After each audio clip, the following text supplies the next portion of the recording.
Andito kasama natin ngayon, one of the lawyers of Vice President Sara Duterte. At mapapaliwanag niya sa atin ang sino ba tong si Madriaga na ito at napakasikat itong na para bang kung pakwentuhin mo itong mga kalaban ni VP Sara, ito na talaga ang smoking gun. Ito na talaga ang pinaka witness nila para sa impeachment complaint nila. Kaya andito po ngayon, kasama natin ang, bago ko lang ito nakilala, pero anak ito ng aking friend. Welcome, Attorney Salvador Panelo Jr. Yes, Salvador Paulo Panelo Jr. So, Attorney Paulo, Yes. welcome. Thank you for the invitation and thank you for having me. It's a privilege to be here with you. Now, Attorney Paulo, you're the lawyer of Vice President Sara in a perjury case against Madriaga. Can you tell us briefly why you are saying that this is a perjured affidavit? Yeah, kasi karamihan ng nasa laman ng affidavit niya, pati pangalan niya, mali or hindi totoo. Sabi niya kasi dito na nagtatrabaho siya for VP Sara, simula pa lang nung mayor siya ng Davao City, hanggang sa naging kasama daw siya sa PSG at sa VP SPG na nagproprotekta dati noon kay PRRD, pati kay VP Sara. Pinabuo daw siya ng isang campaign group ni VP Sara noong 2020 na may pangalang Isip Pilipinas, hanggang sa nagde-deliver daw siya ng limpak-limpak na salapi sa mga sasakyan na galing daw sa confidential funds. Nasa maleta ba? Nasa sasakyan daw po. Wala po sa maleta. Ibang style. Pero itong si Madriaga, did he ever work in any way, directly or indirectly, with Vice President Sara in Davao? Hindi po. We have, hindi lang po sa Davao City, we have certifications from the Davao City Local Government, the Presidential Security Group, the Vice Presidential Security and Protection okay. Group, So, Department of Education, and even the Office of the Vice President. Wala po siyang connection sa mga hindi ba opisina. si Madriaga ngayon nasa kulungan? Opo. Anong kaso, attorney? For kidnapping for ransom. Aba, bongga. Bongga palang kaso nitong Madriaga. At sinasabi nilang siya ang pinaka-credible witness against VP Sara. Wala na ba kayong ibang makuhang witness dyan na hindi naman kidnapping for ransom? In fact, Attorney Guanzon, sabi nga ng PNP, nung inaresto siya noong 2023, ang description sa kanya is siya ang leader ng Madriaga Kidnap for Ransom Group, which is one of the most dangerous criminal syndicates in recent history. That was the description of the PNP. Wow, and that's in official PNP documents. Well, it was reported. It was reported as coming from the PNP. Yun. Nagtataka ko, yung storya niya, pilit na pilit nilang pinagdidikit na may na inutusan siya. Okay? In behalf of Vice President Sara na magdala daw ng pera. Ano ba itong mga pera na ito, attorney? Ang sinasabi niya, confidential funds daw. Magkano daw? Merong delivery ng 80 million, merong tigta 33 million, merong patang 1 billion. Paano daw niya alam na confidential funds? Wala siyang sinabi, hindi niya in-explain. Basta inutusan lang siya magdala. Sino Oo daw daw. nag-utos sa kanya? Si VP Sara daw mismo. Oh, talaga. May text siya. Di kagaya ni Yusek Bersamin, may text sila ni Bongbong. Oh, di ba? Bongga, ito. Walang text, attorney. Wala. So far, yung affidavit niya mismo, wala talagang substantiation, walang nakadikit na any evidence. Oh, saan daw niya kinuha yung pera? Well, sinabi niya, inabot daw sa kanya ni Colonel Dante La Chica, na dating OVP Security Officer. At Bakit daw sa kanya inabot? Dahil parte nga daw siya ng grupo. Pero meron tayong testimony from Colonel Dante La Chica na hindi niya man kilala tong si Madriaga. At saan daw niya dineliver at kanino? Kung kani-kanino, meron daw sa parking lot ng Mega Mall, meron sa Ombudsman parking lot, meron sa isang mayor in Laguna na hindi naman pinangalanan, meron sa Novaliches, sa Santiago family. Pero walang mga detalye 'Diba? Oo. At yung mga detalye na binigay niya, kunyari, meron siyang sinabi, dineliver niya sa Mega Mall parking lot. Tapos, white Vios daw na may 80 million ng laman. And then, a few days later, nakita niya daw na the same car minamaneho ni Miss Ria Kilala, asawa ni Attorney Ryan Kilala. Pero imposible yon. Kasi sabi nga namin dun sa complaint affidavit ni VP Sara, hindi naman nagda-drive itong si Ria Kilala. We have a certification from the LTO Oo. na She has no license. no driver's license at hindi talaga marunong mag-drive. So, So, ang timing lang, attorney, gusto ko makita. Kailan siya nag-execute nitong affidavit niya? November 29, 2025. Oh, simula na nun, ang first impeachment, di ba? Meron na. Tapos na. Voided na ang first Oo, impeachment. tapos na. Tapos, at saka siya ngayon, sa November siya. Bakit daw ngayon lang siya nag-affidavit niyan?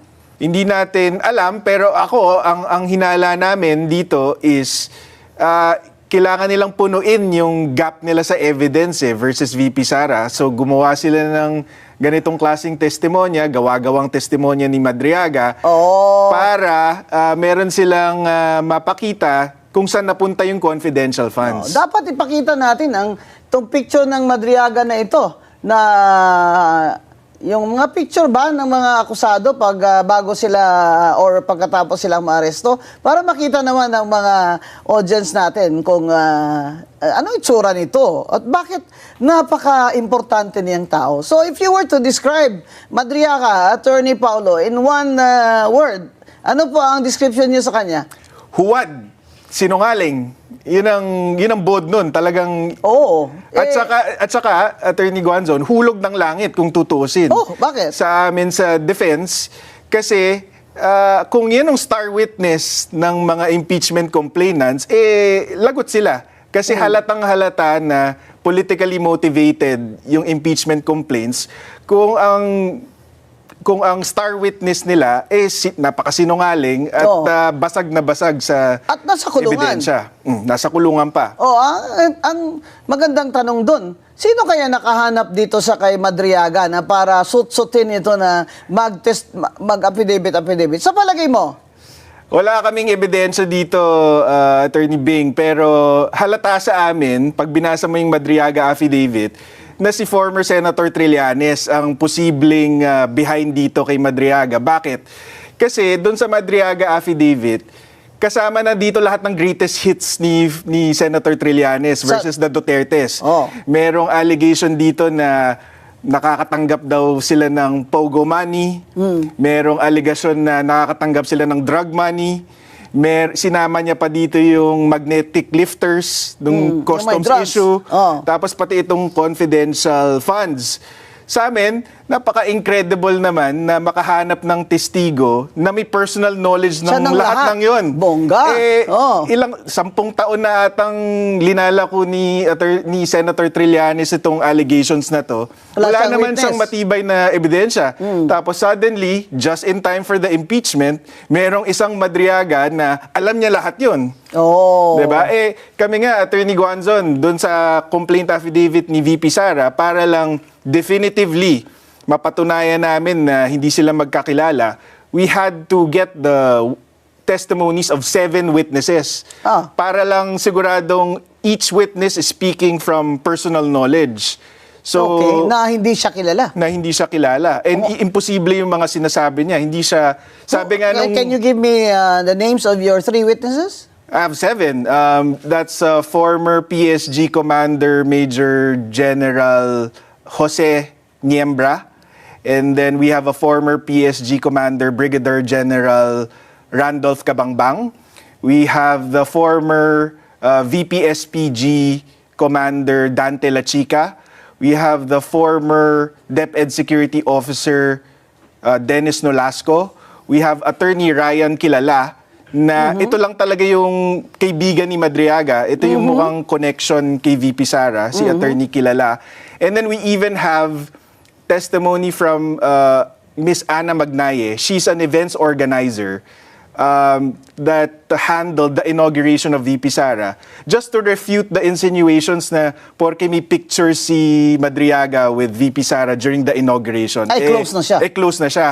May picture siya. Nakita ko nakabarong siya. Ito ma'am, Oo. doon sa testimony ni Ana Magnay, pinapakita niya doon na number one, hindi imbitado si Madriaga doon sa inauguration. He was just a last-minute replacement for Attorney Kilala because hindi nga kilala ni VP Sara si Bakit sino ba itong attorney kilala at pinasubstitute niya yan sa kanya? Doon sa event na yon.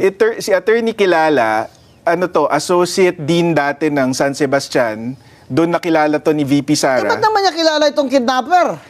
Because itong si Madriaga, na-convict na to actually before, in the early 2000s, for another kidnapping, for a separate kidnapping. Kliyente ba ni attorney kakilala? Hindi po, pero ang nag-handle po ng appeal niya sa Supreme Court ay yung San Sebastian Legal Aid. I see. So, doon niya nakilala itong si Attorney Ryan Kilala. Ano siya, indigent client. Yes. Oh. So, na-acquit siya doon, naging malapit siya sa mga staff, faculty ng San Sebastian Law, kasama itong si Attorney Kilala. Ginawa siyang parang alalay.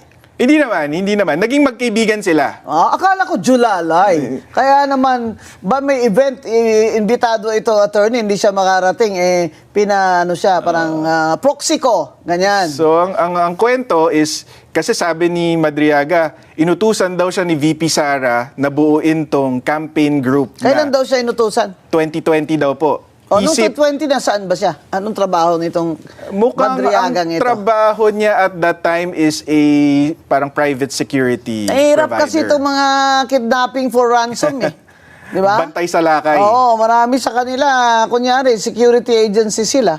Sila din pala. Ang kikidnap doon sa mga anak ng mga kliyente nila o boss nila. Kaya, importante yun na ini-explain ni Attorney Panelo kung ano itong background niya at character nitong Madriaga. At nasa kulungan siya ngayon. Kasi,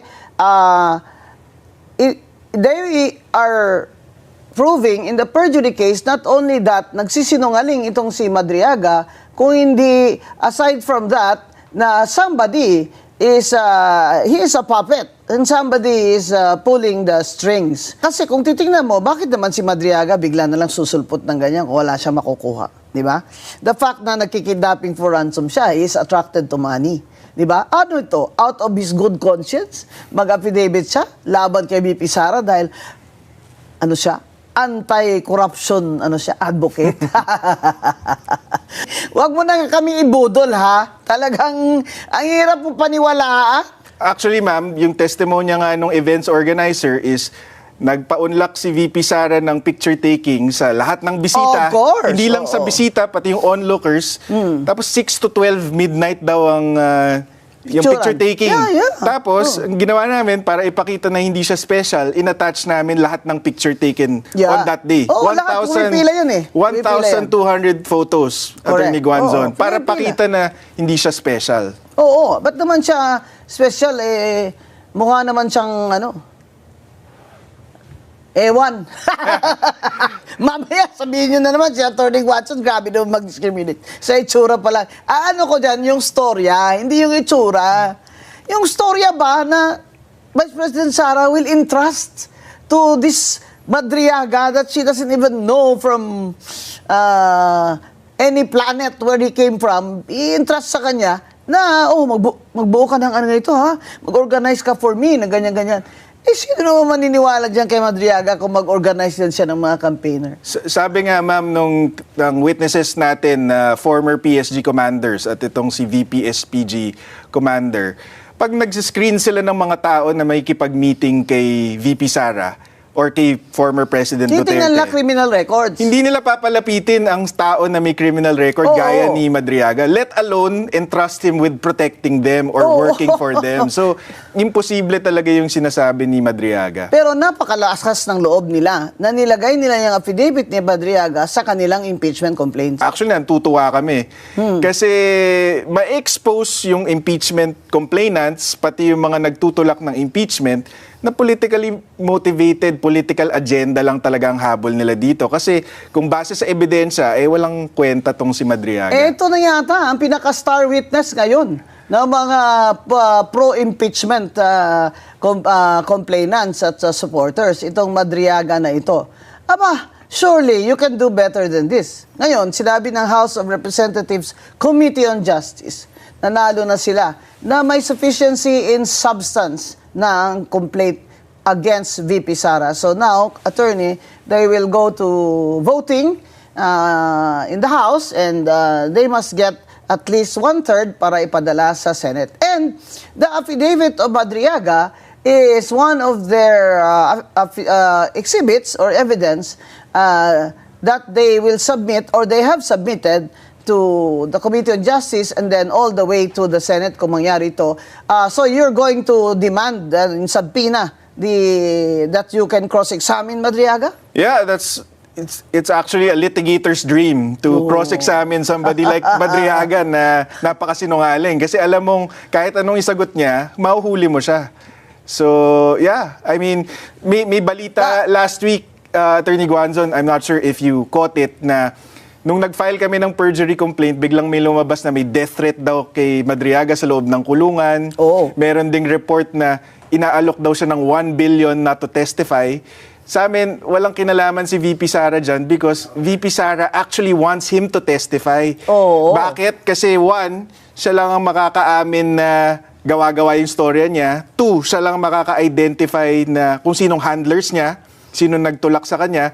Tapos kung tindigan naman niya yung testimonya niya, we will shatter his testimony even more. Okay. So, for example, ano pong tanong ninyo kay Madriaga on cross-examination? Pwedeng as simple as paano kayo nagkakilala ni VP Sara? Kasi we all have evidence on their Paano their sila history. nagkakilala? Inassign daw siya ni PRRD kay VP Sara. Yun ang testimonya niya as early as 2016. Sabihin natin, anong pruweba mo? 'Di ba? Kasi we all have the certifications proving that he has no connection And to... he has never been employed by former President Duterte. No. Kunyari, try nila i-refute yung 7 witnesses, meron pa kaming mga kasunod dyan. So, wag silang magkakamali. So, magkasunod na mga witnesses daw, whose affidavits you have not yet submitted? Hindi pa. In the perjury complaint? Yeah. Hindi Okay. pa. So, what's the status of this perjury complaint now? Well, we just filed last week. Our expectation is papasabpina itong si Ramil Madriaga and will be directed to file a counter affidavit. Saan ba siya sa jail ngayon? Anong jail? BJMP in Taguig. Okay. Yeah. So, madali naman siya isabpina kasi nandyan lang siya. Wow. Hindi naman siya lilipad puntang Iran di ba? So, I'm sure may maglo-lawyer sa kanya, di ba? Meron na po siyang lawyer ngayon, si Attorney Raymond Palad, I think that's his name. Oh, that sounds familiar. O baka naman itong Palad, dito yung mga radio announcer noon, naalala ko. So, is he what, like a POW client? It doesn't seem that way, pero itong comment ko kay Attorney Palad is pati siya, parang naloloko siya ng client niya. Kasi for example, sabi niya, when he discussed this affidavit, sabi niya, binisita daw ni VP Sara si Madriaga sa kulungan to try to prevent him from testifying. Ano ba anong akala niya to sa Vice President? Tanga. Binasag agad to ni Secretary John Vic Remulla mismo. He came out publicly to say, hindi totoo yan. Kinausap ko yung warden. Ibang tao ang binisita ni VP Sara. The warden was there in their visits at hindi si Madriaga ang alam ko binisita yung niya. binisit niya na iba. Ano yun? Talagang binisit niya yun. In fact, she said that she visited him. Yeah. Hindi grabe naman. Grabe naman itong ambisyon mo, Madriaga. Nabibisitahin ka pa ni Vice President Sara. Baka mag-ambisyon ka dyan, nabibisitahin ka ni Attorney Guanzon. Para talaga tuluyan na yung yung imagination mo ba? You can let your imagination run wild. So, ang natin, attorney expectation is he will file his reply answer his Counter affidavit. Yes. And then, do you still plan to file your reply affidavit for the Vice President? Yes. Yeah. We will. If he stands by his testimony, ang gusto namin actually, Attorney Guanzon, meron siyang mga allegations kasi na walang detalye. Yun. Sa Pa- cross-examination, palibhasa- specify yun palibhasa- ng lawyer for the complainant. Palibasa, nagsisinungaling siya, hindi siya makaprovide ng detail. So, ang Correct. gusto namin, mag-provide siya ng detail para mas lalo naming mabasag yung testimonya niya. You can do that on, you can do that on cross. Yeah. So you filed it in what prosecutor's office? Tagig, because that's where the affidavit was executed. Yeah. Was notarized? Yes, notarized. Yes. And the notary public was a POW lawyer, a lawyer of the Bureau of Jail? I understand that this notary public was engaged by Attorney Palad. I think I saw an interview of him saying that. So dinala ng abogado niya. Opo. Oo. So, well, everybody's entitled to a lawyer, mga kaibigan. In fact, sa inyong ating constitutional right to due process, kailangan naman talaga may due process at lalo na sa criminal cases, ay kailangan talagang may abogado sila. Di ba? Sa mag-confession ka nga, kailangan in the presence pa of a lawyer. Di ba? Of your choice na ikaw pang pumili. Di ba? Pag ikaw ay inaaresto, kailangan basahan ka ng yung mga karapatan which they call the Miranda rights. So, ganyan ang mga kaso, kailangan may due process, di ba? Yung due process na yan, very important yan kasi yung first impeachment na case nila kay VP Sara, sinabi ng Supreme Court na ang due process ay sa lahat ng step, dapat present yan. At in the case of the impeachment complaint, the first one versus VP Sara, ay na-violate yon ng House of Representatives. Kaya naman ngayon, makikita niyo mga kaibigan, masyado ng OA si Congresswoman Luistro. Hire the hands! Hire your hands! Hire your hands! So, masyado ng OA just to show the public and the Supreme Court na may due process talaga dito. Kaya ngayon, bibigyan na nila ng kopya ang lahat ng mga congressmen at congresswomen at lalo na, ibigyan na nila ngayon ng kopya ang nasasakdal ang pangalawang Pangulo ng Pilipinas. Kaya itong testimony, affidavit ni Madriaga is very important also in the impeachment case. Now, since he is their star witness, abangan natin ang magiging cross-examination ni Attorney Panelo Jr. dito kay Madriaga para mag-enjoy tayo. Ngayon, obvious naman talaga na ang impeachment ng mga kaso laban kay VP Sara ay political na. Or dati ng political, even the first one. Kasi siya naman talaga ang the woman to beat in 2028. Hindi ba? Matagal ko lang sinabi yan. At sinabi rin dyan ni dating Senate President Frank Drilon that she's really the woman to beat. Sinabi rin ni dating Ombudsman Justice Conchita Carpio Morales that she's really ahead. Right? So, the only way for them to knock her out this early in the game, 2 years before the election, is to impeach her. But the biggest problem of the BBM administration is that they do not have the numbers in the Senate. In the Senate, they must get 16 senators to vote in favor of the impeachment. Nabawasan na sila dahil si Senator J.V. Ejercito ay nagsabi na malamang hindi siya pipirma dyan. At ang grupo ng NUP na partido ni na Congressman Puno at ng industrialist multi-billionaire na si Enrique Razon ay nagsabi na hindi sila pipirma dito sa impeachment na ito dahil wala namang bagong ebidensya. Ang bagong ebidensya nila, si Madriaga. Yes. Kaya napakalaki ng trabaho ni Attorney Panelo para sirain, pulbusin itong mga statements si Madriaga and show him that he is the fraud and liar that he is. Sir, as a Japanese citizen, what motivated you to speak out on the case of former President Rodrigo Duterte? What was the tipping point or what was the reason behind, sir? What motivated you? Okay. As a human rights activist and a researcher, I also domestically, I'm helping a lot of foreigners living in Japan, right? Because I'm now in France, okay? now in France and living in France right now, uh, if I'm staying in France, I have so many difficulties just because this is a foreign country for me, to me, right? So, but there are many friends who are helping me, and I don't feel any threat here, and I'm staying here comfortably, even in Geneva. Same thing. It's because this is a part of the area in France, but France and Switzerland is next to each other, right? So takes about 20 minutes to go to the United Nations from here. Anyway, so I've been helping the people, many Filipino in Japan also, and Vietnamese or Sri Lankans, many other people across the world, across the world, and that's one of the reason.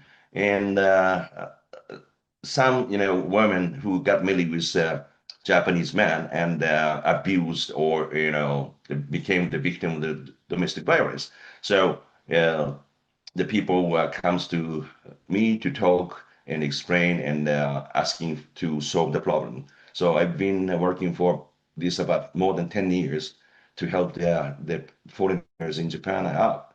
So that's one of the things. And some of the Filipino who used to be the victim of the domestic violence brought my attention, and I start listening to her and their group of people, and then finally I decided to, talk because President Duterte is really admired by the Filipino majority of the Filipino people, and this injustice, I cannot take this, injustice of the person, and especially over 80 years old, he doesn't have a long time anymore, so we need to do something. That's my motivation that I start doing this. Thank you, sir. Sir, what specific concerns that led you to raise this issue before the United Nations Human Rights Council? Many people have admired the points that you've raised in your recently concluded speech. Yeah, because nobody else is defending other tan the Filipino people. But this is not a domestic issue. This is a totally international issue, and this is a human rights issue. And as a human rights defender at the United Nations, first of all, if you want to bring some issues to the United Nations, at least you have to try to solve the problem within the country, right? This is the basic rule. And so that means, if you do everything within the country and even cannot solve the problem, then you are allowed to bring the issue to the United Nations. So this is a basic rule of the United Nations. So if you are not doing properly within that Filipino judicial system, then it is violating to use the international body like ICC or Interpol, United Nations. So I found this problem is not discussed within the Philippines and then directly brought it to the Interpol or ICC. So this is totally injustice, so which I cannot accept. That's the reason I brought it to the United Nations.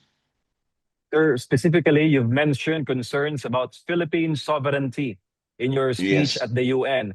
How exactly do you believe that the Philippine sovereignty was not upheld in the case of the former President Duterte? First of all, here the Filipino domestic court didn't discuss anything, right? Nobody brought it to the court. So, but ICC is talking about Duterte. This is totally nonsense. You have to discuss or you have to, if you want to criminalize him, you have to bring it to the court first for evaluation or, to investigation. However, they didn't do it. And they just surrendered to ICC. So that means ICC is superior than Filipino sovereignty. This is wrong. Okay, so the matter or internal affair of the Philippines have to be decided by Filipino, not the ICC. Okay, so is the ICC above your Supreme Court in Philippines? No, I don't think so. That's what I'm thinking. Sir, a lot of people are asking if your speech recently at the United Nations Human Rights Council was an AI generated video. They don't Yes, am I believe that, AI? yeah, they don't believe that the speech existed and they're calling it fake. Now, Yeah. what is your response to those allegations?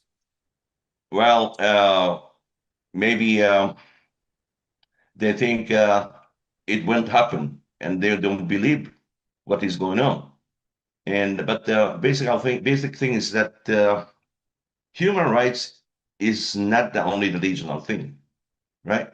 And okay, if they want to believe that the AI, that's going to be okay because they don't understand what really going on the ground. And the human rights is not a joke. So we are taking it seriously, and if it is serious, we should not use the AI. So I'm just laughing, because there is no other choice for them to say AI, because maybe I'm the big obstacle for them to the people of the anti-totality group. So Sir, it's how would you very amusing, very amusing. Yeah.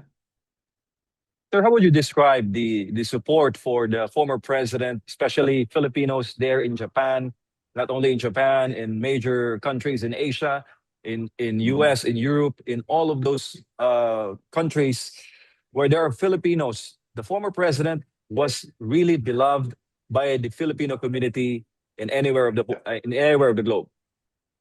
Yeah. I have a very good impression when the President Duterte met our emperor in Japan, and he behaved very good, and Japanese people really appreciate it. Okay, and what he does, I found majority. Even I searched on the internet about the approval the rate of the Duterte is very overwhelmingly high compared to the current administration. So this is a public voice, or so I think I need to support. I thought I need to support the people in Philippines. That's what it is. And also, many Filipinos living in Japan now saying that I fear to go back to Philippines, although I feel very bad, but it's becomes very dangerous, and the people are killed in the street, and we cannot work in the night, work around the street on the night, while the President Duterte was in office. The people were very safe, and they could move freely. So this is a public voice. So I thought that we need to protect the Duterte and also entire Philippine people. That's the reason I did it. So you've said in your speech at the UN Human Rights Council that the fate of the former president Duterte was all because of politics. How do you say so, sir? Yes. Yes, that's all politics, because you know the current administration was the one who handed the President Duterte to to the ICC. Means current administration authorized to arrest him and deport him, or extradite him to ICC. That's what it is. Sir, if your appeal to the ICC through the UN Human Rights Council will not be acted upon, what will be your next steps? Actually, I was thinking to hold a kind of conference within the Japanese society, first of all, to have kind of to support, or this is injustice. So not support the Duterte, or not supporting the Duterte. It's nothing to do with the support, but this is injustice. So we have to counter with the injustice. So I was thinking to have a conference in Tokyo, or Congress building, gathering with the Filipino people, Filipino society, or group of people in Tokyo. What is your message to the Filipino people that are Message to the watching, Philippine people. that is watching closely the issues Okay. hounding the former president in the International Criminal Court? Okay, so the people in the Philippines and Filipino society and abroad, please stay strong and unite each other, because your voice is most important things, and maybe we can change the narrative which was manipulated by certain power. So we need to stay strong, and I commit to do whatever I can do for you, your people. The reason is because Prime Minister Abe, who were assassinated, unfortunately, but he's the only one who was invited to Mr. Duterte, President Duterte's home as a friend, right? So this is one of the reasons that I admire President Duterte, and now he's in a very bad shape, in a very bad health condition. So we really need to get him out of the jail, and he doesn't deserve to be in the jail. He deserves to be back to Philippines to get the medication, or preferably I want to tell to take to Japan to get the medication in Japan so that he will be safe. That's my take, and that's a message to the Filipino people.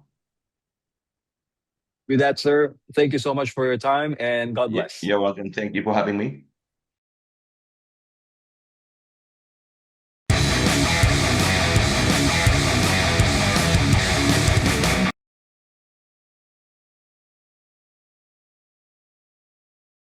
Kami ang boses ng masa, hindi natatakot.